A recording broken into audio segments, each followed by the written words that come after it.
we don't trade with each other.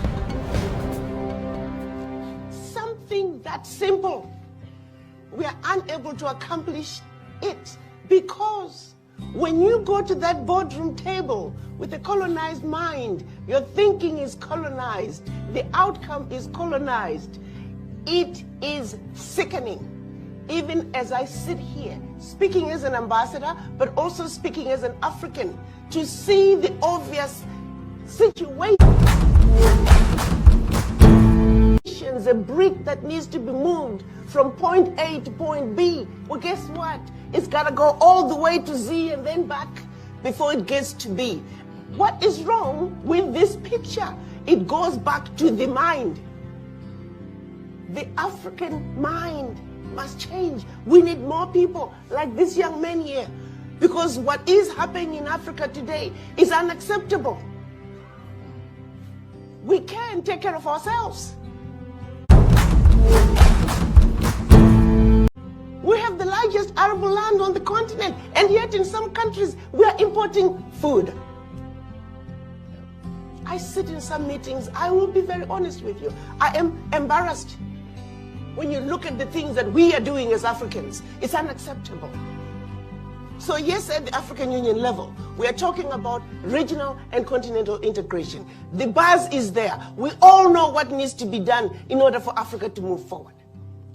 I know there are others who talk about corruption. Oh yes, we know. We got corruption within the country. But while we are working on corruption within our continent, we must also ask for that corruption that has always been there,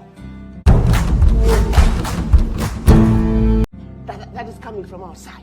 Because that's another corruption that nobody is talking about.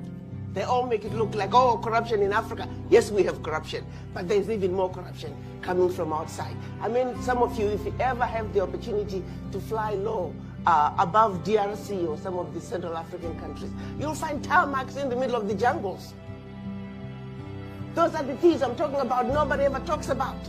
Flights, 737s are flying right into the jungles of DRC, picking up the minerals and flying right out. In the areas of the Kasai, nobody can get to. Who is talking about those feats? Nobody. There is so much more of that corruption. I was a tourist in Kimberley, South Africa, and flights were flying in and flying out, and I thought I was at the international airport. I asked our tour guide, I said, I didn't realize Kimberley, South Africa has an international airport. She said, oh, no. These are planes coming out from outside to pick up the minerals. I'm like, what? Where are they going with the minerals? It's our London Stock Exchange. I'm like, wow. So how does South Africa, how does this, or what is it? Oh, no, they get royalties. That, ladies and gentlemen, is the monster in the room. So while we try to work on regional and continental integration, those outsiders with ulterior motives are coming in quietly, creating conflicts. If you look like these Africans are beginning to get it together, next thing you know, there's an uprising, there's conflict here. We too, the Africans, must now wake up and smell the coffee and see what is being done to us and stop it in its tracks. And that's what we are doing.